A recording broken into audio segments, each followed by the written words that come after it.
Good morning students. लक्ष्य में आप सभी का स्वागत है। मैं एसके भारती। आज आप लोगों को सिक्स इलेक्ट्रिकल ब्रांच की सब्जेक्ट इंफॉर्मेशन के बारे में लेके आया हूँ कुछ बातें।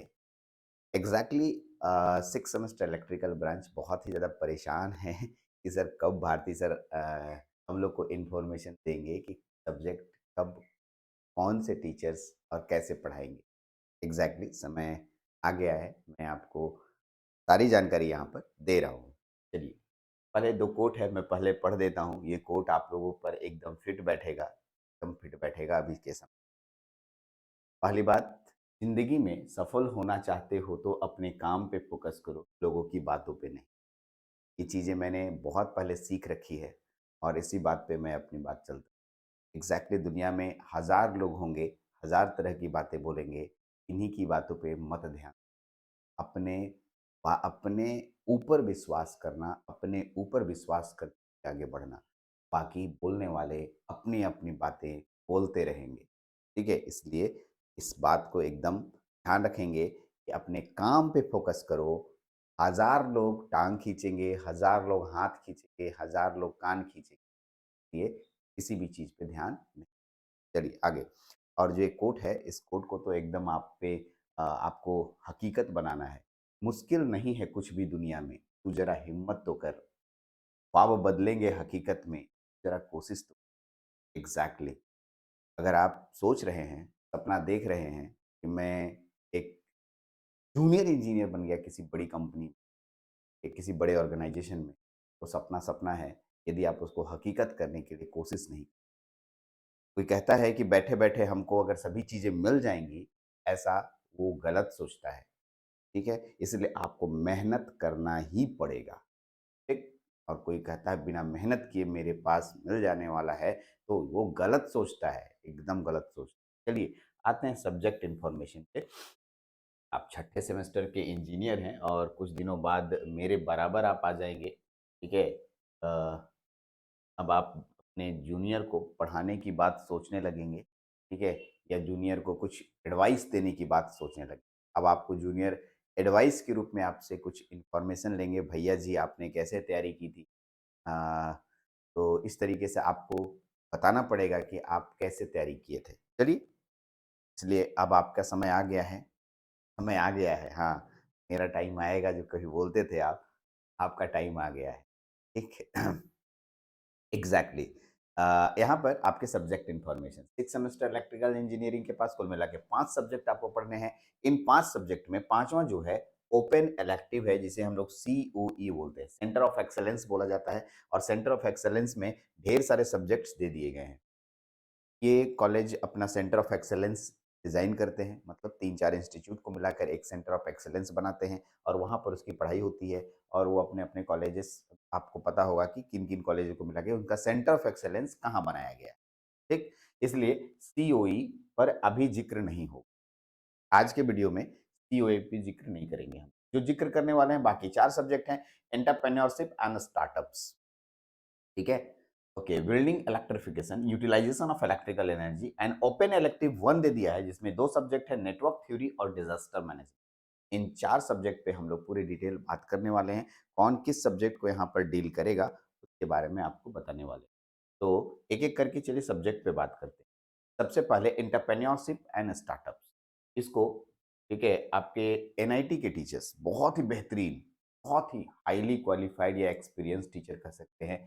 डॉक्टर सुमन, इंजीनियर बोलना ठीक नहीं होगा, डॉक्टर सुमन,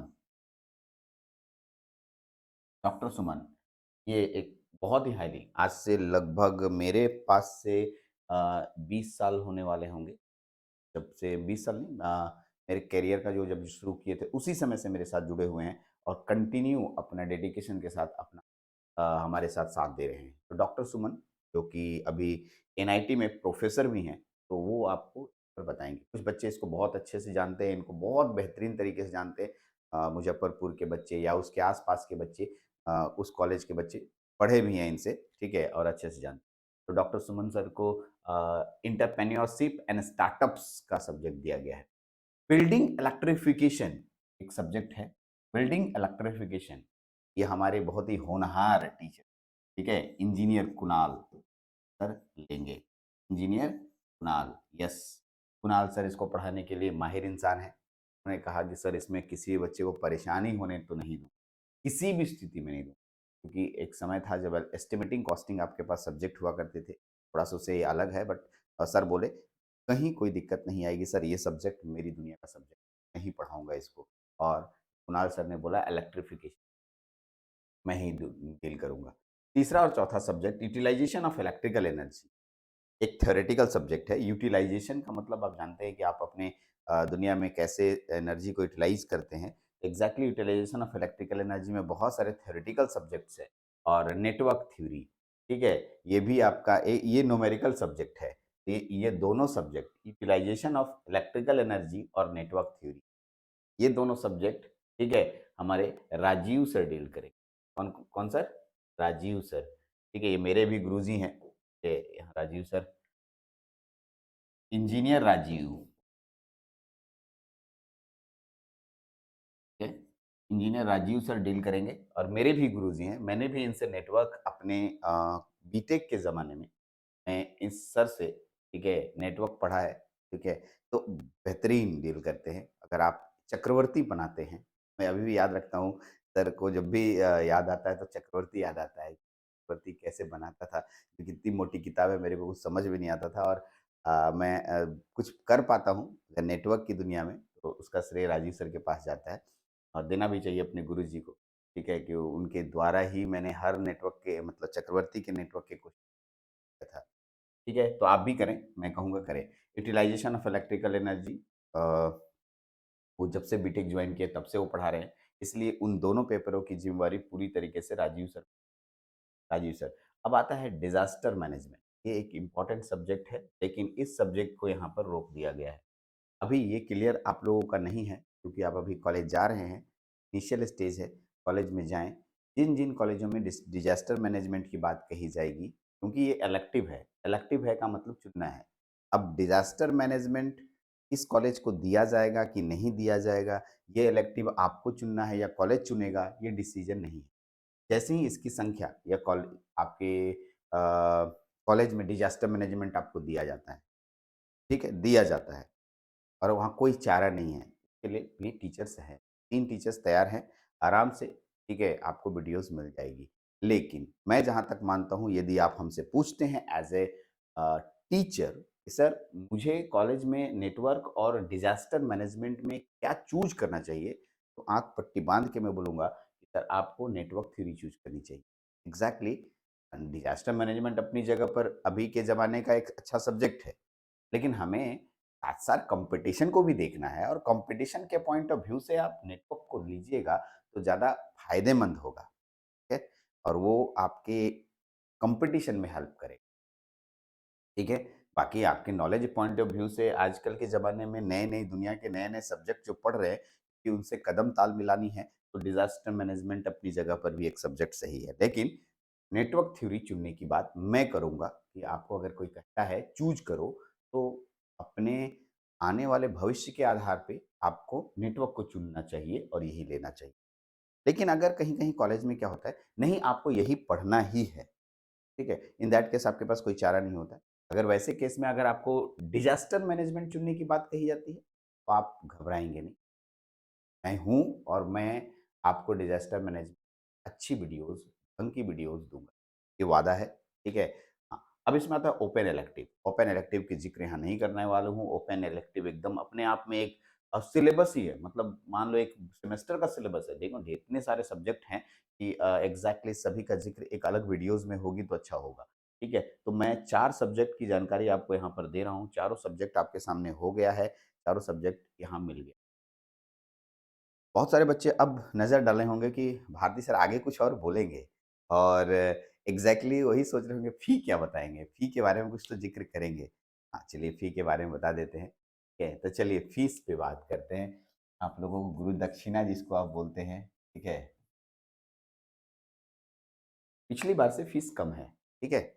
हम लोग इस बार 2000 में आपको होल एंड लक्ष्य के स्टूडेंट 2000 में, ठीक है, दे रहे हैं, ठीक है? ऑल सब्जेक्ट में 5 सब्जेक्ट आते हैं विथ इलेक्टिव पेपर्स, ठीक है? ध्यान रखेंगे इलेक्टिव पेपर। ये 5 सब्जेक्ट की बात किया और 1750, ठीक है? ये मैं दे रहा हूँ 4 सब्जेक्ट। 4 सब्जेक्ट यदि कोई इलेक्टिव नहीं लेना चाहता है या कभी-कभी मेरे द्वारा भी इलेक्टिव के नहीं दिए जाते हैं, जैसे मैंने 2-3 सब्जेक्ट के इलेक्टिव पिछली बार नहीं दिए थे, आर्टिफिशियल इंटेलिजेंस या फिर ड्रोन्स, इसके मैंने आपको नहीं दिए थे, तो इन दैट केस 4 सब्जेक्ट हो जाते हैं। तो लक्ष्य के स्टूडेंट ₹1750 4 सब्जेक्ट के लिए पे करेंगे और 5 सब्जेक्ट के लिए ₹2000 पे करेंगे। ठीक, क्लियर हो गया? यहाँ पर आपको ध्यान रखना है, अपना-अपना सब्जेक्ट के अनुसार से लेना है। ये हो गया लक्ष्य के। क्या बाहर के स्टूडेंट को ज़्यादा पे करना पड़ेगा? तो हाँ, बाहर के स्टूडेंट जो इंडिविजुअल आएँगे वो ₹2200 पे करेंगे, ठीक है? 5 सब्जेक्ट के लिए, 5 सब्जेक्ट के लिए, ठीक है? और ₹2000 पे करेंगे 4 सब्जेक्ट, ठीक है? इस तरीके से आपके पास है। क्या कोई ग्रुप में आएगा? यस, ग्रुप में आप बनाइए ना, कोई दिक्कत नहीं है। ग्रुप में आप ज़्यादा से ज़्यादा संख्या का ग्रुप, जितनी ज़्यादा संख्या का ग्रुप बनाएँगे, कम से कम 10 स्टूडेंट के ग्रुप होने, 10 स्टूडेंट अपने ग्रुप में आते हैं, 10 स्टूडेंट के ग्रुप को एक साथ बनाइए या इससे ऊपर जितना बना सकते हैं, हम आपको लक्ष्य के स्टूडेंट के बराबर की फीस देंगे। लक्ष्य के स्टूडेंट को 5 सब्जेक्ट की फीस 2000 में दी जा रही है और 4 सब्जेक्ट की फीस ₹1750 में दी जा रही है। तो आप लक्ष्य के बराबर की फीस लेंगे। मैं इस बात को फिर मेंशन कर दूँ, मैं लक्ष्य के स्टूडेंट जो हमारे यहाँ रेगुलरली पढ़ रहे हैं, जो हम पे भरोसा कर रहे हैं, उनकी फीस से नीचे मैं किसी दूसरे की फीस, क्योंकि वही मेरी दुनिया है, वही मेरी जान है और उन्हीं से मैं आगे बढ़ता हूँ। तो लक्ष्य के स्टूडेंट जो मेरे ऊपर भरोसा करते हैं, की फीस सबसे कम होगी और उसके बाद ही मैं किसी की और फीस रखूँगा। ते आप मेरे कोचिंग के मेंबर बने, जो नहीं हैं, वो बने और फिर लक्ष्य के बराबर अपना पोज़ीशन बना लें और कंटिन्यू चलें और मैं आपकी उम्मीदों पे खरा उतरूँगा, इसका मैं पूरा विश्वास दिलाता हूँ। एग्ज़ैक्टली, कभी-कभी होता है, ठीक है? कभी-कभी ये होता है मतलब याद कर रहा था अभी जस्ट आपके सीओई के एग्ज़ाम को लेकर, ख़ैर उसमें मैं ज़िक्र करूँगा उसका, ठीक है? उसका एग्ज़ाम अच्छा नहीं गया, में मेरी गलती, मेरे ऊपर माथा ठीकरा फोड़ दिया गया।